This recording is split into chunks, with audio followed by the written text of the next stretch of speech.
Act 1. Lights rise on Ivan, today in Los Angeles. He addresses a person or persons unseen. Spelled Almanza, first name Ivan. Will your transcriber be able to note pronunciation? Since you live here, if you see my name in print, you might think it was pronounced Ivan. And imagine I was born in Russia, and I run into that. Like, I drink vodka and wear a furry hat and talk about communism. You want to ask me about communism? For some people, communism boils down to the threat of the gulag. Many in the West encourage the association. They'll point to a Chinese and North Korean prison camps, which, while not true expressions of communism, are scary for sure. We in the US also have prison camps, but we don't call them that. It matters what we call things. I'm not actually Russian, but I could be.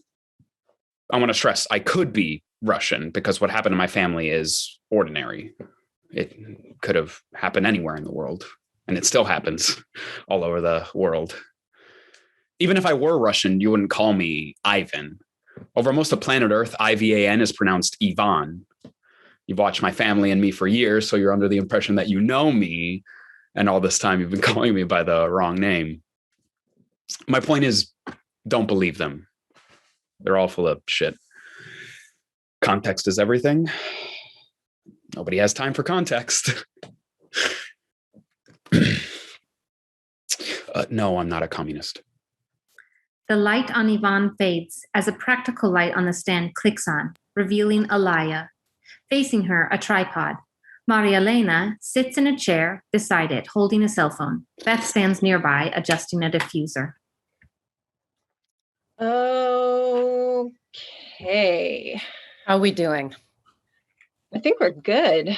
You happy with this, Marie? Yeah, let me just... Maria Elena mounts her cell phone on the tripod. Of all the cameras and all the gin joints in all the world, you had to use your cell phone. This has an excellent camera. Oh, honey. And it's much less conspicuous, Alaya. Oh, how much easier has that device made it for anyone to just mindlessly throw up footage online? You will clear everything with me first. That's non-negotiable. Yes. That's why I never let you and your brother keep your cell phones on as teenagers, as draconian as it seemed. A light isolates Ivan in the present. Well, not so much draconian. Neurotic. We promise we'll do nothing without your consent. This is what happened the day before I arrived, according to my sister. Hey, where are we? You won't need to say it. We can add the location in the title sequence later. Or I could do it in voiceover. Sure. City and country, I think. San Romero, Cantuta Rica. I wonder how many people know where Cantuta Rica is. If they don't, they're about to. But where are we? We're in a suite at the Hilton.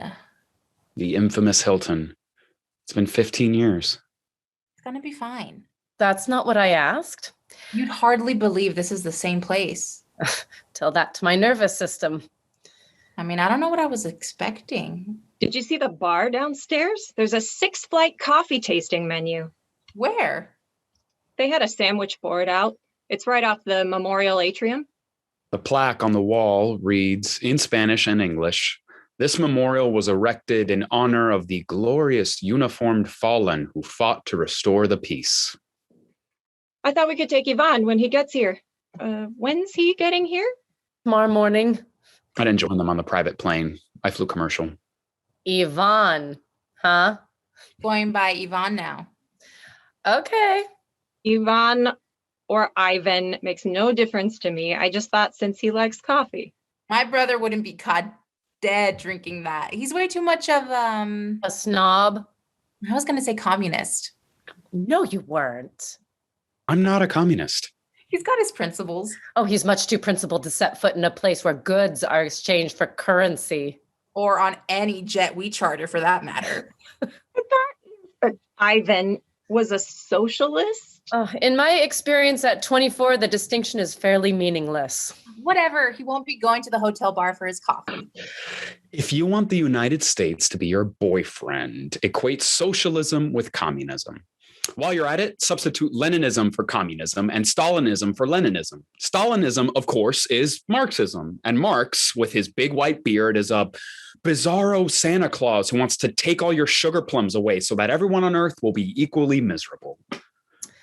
Marie. Yeah. Look at me. I'm asking you, where are we? The framing. I was thinking tight, crown to neck. Oh, can we retreat a bit? Give me some shoulders. Beth? Let's do collarbones. That'll be better, right? Whatever you say. But you're not looking. Take a look and tell me. Maria Elena reframes the shot, scrutinizing Alaya. My, what lovely teeth you have. The better to eat you with, my dear. Seriously, how do I look? You look very clean. Clean? Squeaky. Smooth. Scrubbed. As in, I just got out of a Korean spa scrub, like tight and shiny? In a good way. Like sloughed? Are you referring to my pores? I wasn't looking at your pores. Well, you should be looking at everything. I meant clean, like controlled, I guess. Like in control or under control? What's the difference? Are you gonna dissect every word I say? I'm the one on camera, kid. So Mom, you promised. It's my birthday. it's not your birthday. It could be my birthday. You don't know. What? It could be my birthday. I'm here. I'm letting you do this, aren't I? Look, I'm not trying to aggravate you. I'm only. You look like you always look. Okay. God, what? Nothing. Alaya, you look composed. Ouch. Composed is good. It's a placeholder. Am I wrong? An insult by the omission of a compliment. You need a compliment, Mom? How should we describe you? Hot, fuckable. Please. Perhaps if we try That's to... not your brand. You're the goddamn soul of America. You might as well own it. And the soul of America can't be. Say it. We're not recording yet. Our mother doesn't curse. Baby, you want my job someday because it's a lot harder than it used to be. Someone is always recording. Yes, we are. It's just us. Just us? And here come the scare quotes. I don't think that way, Marie. I can't. I always imagine someone's hiding in the closet recording me because they usually are. See, I just don't think we're all that interesting or anyone's that bored. You're bored. I'm bored. All Americans are chronically bored. We don't realize what a gift I acknowledge boredom my privilege. is. I acknowledge my privilege. God forbid I take issue with No, anything. we're so bored, we're ravenous, and not for food, for the tiniest morsel of content. Your words have the power to feed people. You have to be careful what you say, careful who you feed. You don't want to nourish your enemies. There's the neurosis. You don't have enemies. Because I choose my words with care. If I look bad on camera, you have to tell me so I can fix it. We're not green rooming you. But you haven't been nice. You can be truthful and kind at the same time, Marie. It's not hard. Of course we can. I'm sorry. Me, it goes without saying that you're beautiful. Well, it doesn't.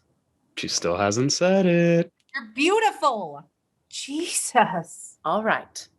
Alaya adjusts in her seat. She's quickly transitioning to broadcast mode. Are you ready for me, Beth? Marie, Yeah, okay. why don't we go into it? We can let it run. Beth fiddles with the camera. Framed up and recording. Honey, you know I love you. Love you too. Should we start with the obvious? You want me to talk about the photo? Yep. Alaya looks in the camera and takes a breath. The photo. Lights shift, brightening on Ivan. There's something in the air. Is it ash? Snow? It was taken in the shot out lobby of the San Romero Hilton. You've probably already seen it. It's just one of those images. Although, as a portrait of suffering, it's hardly unique. I don't know why some of those photos stick while others melt into vague sewers of forgotten outrage. The photographer's dead. Maybe that has something to do with it. They're two little kids, a boy and a girl, who look like they're 5 or 6, but I happen to know they're 9 and 7. Their eyes appear huge, their elbows sharp.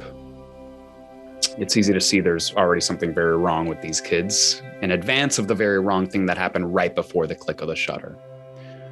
The girl's crying. There's boy's holding her hand, stoic. He looks right at the lens. There's a snowfall of plaster suspended in the air. A lot of it has settled on the two kids. Their hair and clothes are a dull ivory. What was once a fountain behind them is practically rubble. Visible nearby are 5 adult bodies who've apparently been recently dispatched by automatic weapons. That the children are standing there, breathing, they seem to exist purely on their creator's whim. These 2 dirty puppets bobbing on the hands of a sadist. The photograph made my mother famous. It made my sister and me rich. It ruined my father's life. The falling particles cease. Lights rise around Ivan, transporting us out of the present to his suite in the San Romero Hilton. He has recently arrived. Beth enters. When did you get in? How did you make it past Alaya? The carpets are deep pile, and the front desk guys are a discreet breed. They hug. It's a little bit awkward. She'll want to know you got here safe. Oh, she'd hang a bell around my neck if she could. She's in the bar downstairs. You know where she is. Why don't you tell her? Because that's not what I'm here for. Here in my room? Here in San Romero. This was very new. There's a lot I didn't know about her. I should shower. I'm wrecked. I heard a rumor you flew commercial? Mm-hmm. Economy. Not even first class. Kind of obnoxious, don't you think? Sure. That's what I was going for. Suitcase full of what? Tube socks and jockey shorts? I tried to be inconspicuous, but my screen in the seat back was broken, and a woman in my row recognized me. Ooh, chatted with your seatmate, did ya? She was reading that article, the home tour my mom did. Architectural Digest. She had many, many questions about the coffered ceilings in the Montecito house. Coffered? That's not a real word. You're right, I made it up. You didn't get a nap. You must be tired. I'll let you go. I'm sorry. Don't be. I've been here for 36 hours and I slept like a baby on my flight. I should have called you. I felt a little stupid on the tarmac, suggesting we wait. It was a last-minute decision. It must have been. It didn't come up the other night. The other night, I left a few things out. Can you guess how it feels to be one of 3 grown women on a runway holding a cell phone, waiting to hear from you? Bad? I only found out you weren't getting on the plane when you texted Marie.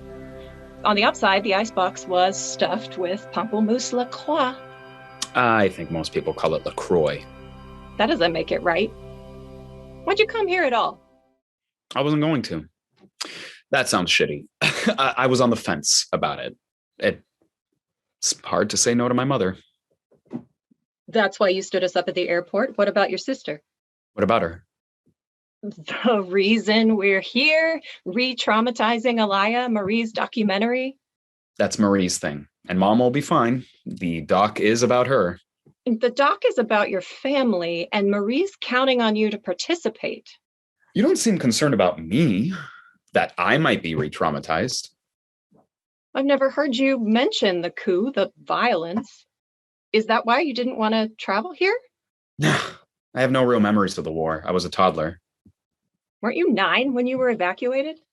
Yeah, I was a little kid. You seemed okay. You seem okay. Are you not?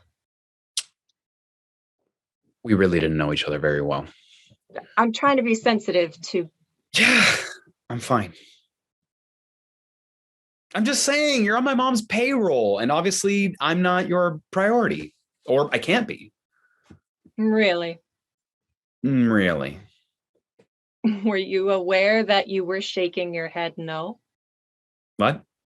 You were shaking your head while you answered, I'm fine. That's called dysynchrony. And it means... You might be holding something back. Is trauma a factor for you in terms of why you were on the fence about the trip? Of course it would be, I guess. So, not because you can't say no to your mother. There was more than one reason.